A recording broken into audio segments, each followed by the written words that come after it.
Hai, minasan, konnichiwa.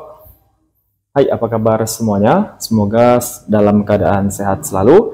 Ya, kembali lagi dengan Nippon Time. Ya, kali ini kita akan berbicara tentang kanji, begitu ya. Nah, di video ini saya akan memberikan tips dasar belajar kanji. Karena banyak sekali dari minasan yang menanyakan gitu ya, cara belajar kanji. Seperti apa sih, Sensei? Begitu ya. Jadi, di video ini saya akan mencoba memberikan tips dasar begitu ya, yang berdasarkan dari pengalaman maupun dari teori-teori yang ada gitu ya.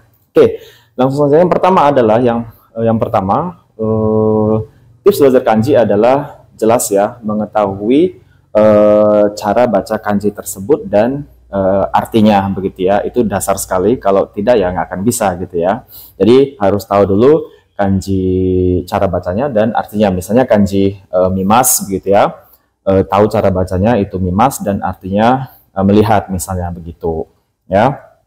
Kemudian setelah tahu gitu ya kanjinya dan cara bacanya, berikutnya adalah menghafal kanji tersebut sebisa mungkin dengan artinya ya minasan. Jangan cuma cara bacanya, jadi hafal juga dengan artinya, karena apa namanya, itu akan lebih mudah kita ingat kanji tersebut gitu ya. Nah, sebenarnya begitu kita menghafal kanji, itu sebenarnya kita juga menghafal atau menambah kosakata minasan. Jadi sebenarnya menghafal kanji dengan maknanya sekaligus itu menambah perbendaharaan kosakata kita dalam bahasa Jepang. Jadi apa namanya ya, semakin banyak kanji yang Anda hafal dengan maknanya, itu akan semakin bagus dan meningkatkan kemampuan bahasa Jepang kita tentunya gitu ya.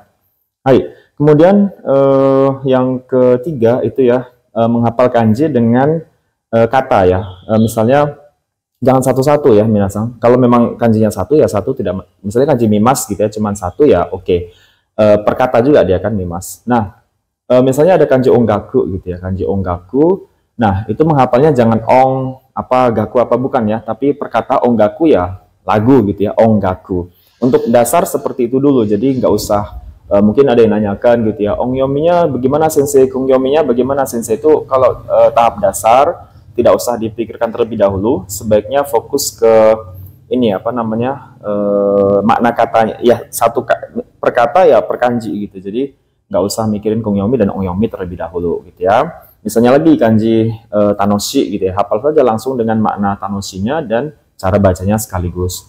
Kemudian misalnya ada kanji benkyo gitu ya, maka yang dihafal ya benkyo, nggak usah mikirin beng kalau ketemu apa lagi jadi apa, belum ya. Untuk tahap dasar mending perkata saja dulu, itu lebih baik ya minasang, sambil menambah perbendaharaan kosakata. Oke, kemudian berikutnya tips yang keempat yaitu jangan lupa ya, ini sangat penting ya, apapun yang terjadi gitu ya, sehebat apapun cara atau tips belajar kanji, tetap tidak ada yang menyaingi menulis minasang. Menulis dan menulis. Walaupun kita tidak menulis nanti di Jepang ya begitu, tapi tetap menulis itu bagian dari proses untuk mengingat kanji, ya kan? Nah, orang Jepang sendiri itu kan sebenarnya kanji juga belajar ya. Cuman kelebihan mereka itu kan dari kecil ya, dari TK atau bahkan sebelum masuk TK, kadang orang tuanya sudah menjejali mereka dengan kanji. Nah, mereka itu juga sebenarnya menulis ya. Jadi kalau nggak ditulis sama aja akan sulit mengingat kanji. Jadi mereka tuh menulis ya satu kanji misalnya berapa kali dan bahkan diulang-ulang begitu ya, sesuai dengan apa namanya tingkat kesulitan kanjinya begitu. Jadi memang menulis tidak bisa diabaikan ya, mau tidak mau memang menulis. Misalnya satu kanji 5 kali, atau kalau misalnya tidak suka per kanji, nulis perkatanya juga nggak apa-apa. Misalnya onggaku, yaitu latihannya tulis onggaku 5 kali misalnya, atau 10 kali. Kalau saya dulu berbanyak kali ya, satu kanji atau satu kata kanji itu bisa sampai puluhan kali minasang gitu ya. Hai, jadi menulis adalah obat yang paling mujarab untuk mengingat kanji. Kalau Anda malas menulis ya mungkin ingat gitu ya, cuman gampang lupa biasanya gitu ya. Itu tips keempat. Nah, untuk tips kelima itu setelah kita membaca kanji, kemudian tahu maknanya, kemudian coba menulis, jangan lupa adalah membaca kalimat yang ada kanji yang baru kita pelajari tadi. Itu sangat penting ya. Bahkan itu lebih menarik daripada hanya sekedar belajar kanjinya saja gitu ya. Tapi tidak dalam kalimat. Jadi akan lebih menarik apabila kanji itu kita baca dalam satu kalimat dan sekaligus kita mengetahui penggunaan atau aplikasi dari kanji tersebut, dan itu jauh lebih menarik daripada cuman belajar kanjinya tapi tidak ada kalimatnya, minasang. Misalnya kanji kita baru belajar kanji benkyo misalnya ya, kanji benkyo, terus kemudian kita membaca kalimat watashi wa nihongo benkyo shimasu. Nah, di situ sekaligus kita mengkonfirmasi maknanya gitu ya. Oh, ini maknanya belajar. Oh ya, benar ya, kalimatnya seperti ini. Nah, misalnya makanya kalau buku kanji yang baik itu biasanya ada contoh, menurut saya ya, itu hendaknya diikuti oleh contoh kalimat gitu ya. Jadi ada kanji di atasnya, sekaligus contoh katanya, dan ada contoh kalimatnya, sehingga bisa untuk melatih mengingat kanji tersebut. Nah, kalau di Irodori sendiri ini kita ngomong Irodori ya.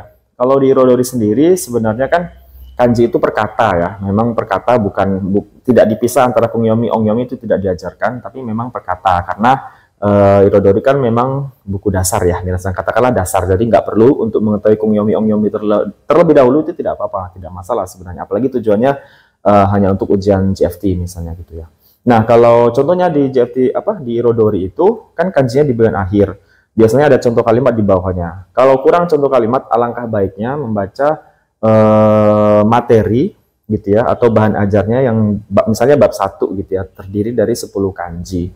Nah, setelah kita tahu maknanya, kemudian tahu cara bacanya, kemudian kita coba menulis, kemudian baca kalimat yang ada yang misalnya cuma 1 kalimat, itu kan kurang ya. Alangkah baiknya membaca juga bagian chokai script atau contoh-contoh kaiwa yang ada di bab 1 tersebut. Pasti kanjinya muncul kan? Nggak mungkin kanjinya nggak muncul kalau tidak dipelajari di bab itu gitu ya. Pasti muncul minimal di bagian kaiwa-kaiwanya. Nah, itu akan menambah membantu kita mengingat kanji tersebut, minasang. Akan lebih berkesan gitu ya. Oh, ini kanji yang saya pelajari tadi. Kalau lupa, dibuka lagi. Jadi begitu lupa, jangan biarkan. Begitu lupa langsung cari lagi. Ini maknanya tadi apa ya gitu ya, harus diulang. Jadi pengulangan itu lumrah ya, lazim ya, harus mau nggak mau harus diulang. Begitu ya, itu menurut saya lebih efektif dan saya lebih suka yang seperti itu gitu ya. Jadi setelah menulis, baca kalimat yang mengandung kanji tersebut, itu sangat penting karena akan meninggalkan kesan dan aplikasinya langsung terlihat ya. Oh ya, ini ya, oh ini kanji ini gunanya di sini gitu ya. Oh, cocok nih digunakan di kalimat ini, pas ya maknanya dengan kanjinya gitu ya. Nah, itu penting sekali. Nah, berikutnya adalah tips berikutnya itu yang ke berapa nih? Ke-7 ya. Lakukan kegiatan kuis juga bisa ya dengan teman, misalnya tebak-tebakan dengan teman gitu ya. Nah, itu juga penting gitu ya. Nah, kalau sekarang sebenarnya kuis itu bisa kita dapatkan dari aplikasi ya. Aplikasi itu sudah sangat banyak sekali di mana-mana sesuai levelnya pula gitu ya. Jadi gampang. Misalnya Irodori itu ada di Play Store, bisa di-download, dan di sana sudah tersaji latihan kanji ya, kuis kanji begitu sesuai dengan babnya. Jadi sebenarnya lebih mudah zaman sekarang. Kalau zaman saya dulu cuma di website, dan itu kita juga nyari internetnya agak susah gitu ya. Tapi jangan salah juga, kadang-kadang saking mudahnya kita mendapatkan sesuatu itu akan mudah lupa. Katakanlah kanji kuis di internet ada gitu ya, di aplikasi ada, gampang lah dicari gitu ya. Nah, nggak ada tantangan, justru otak kita akan gampang mendapatkan, gampang akan sulit mengingatnya, biasanya begitu. Jadi kadang-kadang otak itu perlu tantangan minasang untuk mengingat sesuatu gitu ya, perlu tantangan biasanya gitu ya. Jadi ya silakan dicoba ya, pakai aplikasi itu sangat bagus gitu ya, dan untuk latihan mengulang-ulang juga itu sangat baik, apalagi aplikasinya yang ada contoh kalimat itu juga akan lebih bagus lagi gitu ya. Nah, berikutnya adalah tips terakhir dari saya itu membuat flashcard kanji ya, atau boleh juga kanji ditulis di tempel-tempel begitu ya. Ini tergantung tipe orang sih. Kalau saya tidak suka model flashcard, apalagi yang nggak ada contoh kalimatnya, itu saya kurang suka. Tapi mungkin bagi sebagian orang yang teliti dan pandai menyimpan barang ya. Kalau flashcard itu kalau nggak pintar nyimpan barang gampang hilang. Ya, kalau yang telaten, kemudian pandai menjaga barang dan cocok flashcard, silakan dicoba menggunakan flashcard ya untuk mengingat kanji.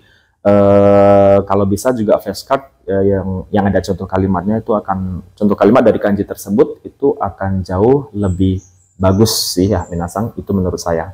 Ya, nah apapun tips yang didapat dari siapapun minasang, yang paling penting adalah kanji itu menulis dan mengulang, menulis, mengulang, membaca. Itu nggak bisa dihindari, ya kan? Nggak bisa dihindari. Pengulangan adalah hal penting. Misalnya, tidak mesti lama yang ulangnya, tidak. Misalnya hari ini belajar 10 kanji, ya kan? Kemudian diulang sambil baca contoh kalimat tentunya, gitu ya, sambil menulis. Besok ketika mau masuk 10 kanji yang baru, katakanlah sehari kita targetnya 10 kanji. Kemudian berikutnya mau ngapal 10 kanji, ulanglah kanji sebelumnya dulu dengan menulis atau dengan membaca contoh kalimatnya juga. Itu akan lebih baik minasang, ya kan? Jadi sebelum tertumpuk di memori dengan kanji baru, itu kanji lamanya sudah diulang lagi sehingga merefresh lagi supaya ingatan akan lebih kuat tentang kanji yang sudah dipelajari. Kemudian baru siap untuk menerima kanji baru. Itu yang paling penting adalah pengulangan dengan menulis, membaca, begitu ya. Tidak ada cara lain yang lebih efektif sih sebenarnya, kecuali mengulang, gitu ya. Baik. Nah, apa namanya? Itulah kanji ya sebenarnya. Kemudian yang perlu minasang ini kan juga kanji itu moshiroi. Harus dinikmati ya. Kalau enggak akan sulit, akan jadi beban. Jadi jangan jadi beban. Ya anggaplah, ya bukan anggaplah, memang kanji bagian dari bahasa Jepang dan bagian dari nanti kita hidup di Jepang misalnya, apalagi yang tujuannya kerja di Jepang kan sudah pasti akan ketemu kanji begitu kan. Nah mau nggak mau kan kita harus menikmatinya gitu ya. Hai, Mushiroyo kanji. Kanji itu menarik benar. Ya kebetulan saya memang agak suka kanji ya, jadi ya terbantulah dengan rasa suka tersebut ketika belajar kanji, karena saya menganggap bahwa kanji adalah bagian dari bahasa Jepang dan bagian dari hidup di Jepang, gitu ya. Jadi kalau saya nggak tahu kanji, saya akan komaru, saya akan kebingungan dan saya akan kesulitan hidup di Jepang. Kalau saya tahu kanji banyak, gitu ya, maka hidup saya akan lebih enak di Jepang dan orang Jepang akan salut ya. Jadi anggaplah nanti ketika minasang tahu banyak kanji, orang Jepang akan menghargai Anda. Jadi Anda akan merasa dihargai. Anggaplah Anda bayangkan sedang dipuji oleh orang Jepang karena tahu banyak kanji, gitu ya. Hai, karena manusia kan bagaimanapun pengen dipuji ya, dihormati, gitu ya. Hai, oke, itu saja dari saya tips dasar ya, tips dasar ini untuk belajar kanji, begitu. Jadi nggak usah mikirin ongyomi dan kongyomi terlebih dahulu untuk level dasar, terutama untuk A1 sampai A2, jangan, nggak perlu. Mungkin nanti tahu kungyomi dan ongyomi mungkin level N4 ke atas lah, atau A2 ke atas misalnya B1 atau N3 gitu ya. Itu barulah kita mulai mengeksplor apa namanya, cara baca kanji ongyominya apa, kungyominya apa. Jadi nanti ketika ditemukan dengan kanji yang satu, cara bacanya sudah ngerti gitu ya. Jadi kalau tahap awal tidak usah pikirin ongyomi dan kungyomi, tapi hafalah sesuai dengan kosakata yang ada dulu ya, supaya lebih tidak terlalu apa ya, tidak terlalu banyak yang perlu diingat gitu kan. Jadi perkosakata saja, itu tips dari saya. Ya, sekian, terima kasih untuk hari ini minasang. Mudah-mudahan tips saya belajar kanji ini bermanfaat untuk untuk semuanya sih ya. Nah, apabila minasang punya tips lain begitu yang minasang anggap menarik, menyenangkan dan mampu meningkatkan kemampuan kanjinya begitu, silakan tulis di kolom komentar, jadi bisa menjadi referensi untuk teman-teman lainnya gitu ya yang sedang mencari-cari cara belajar kanji yang terbaik gitu ya. Hai, oke, untuk hari ini cukup minasang, di sini cukup sampai di sini. Hai, terima kasih sudah selalu menyaksikan channel saya, mudah-mudahan bermanfaat dan minasang akan lebih banyak hafal kanji gitu ya.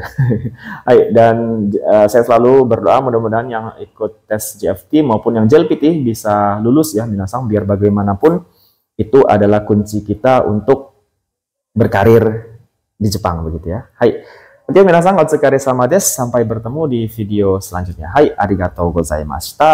Hai, sayonara.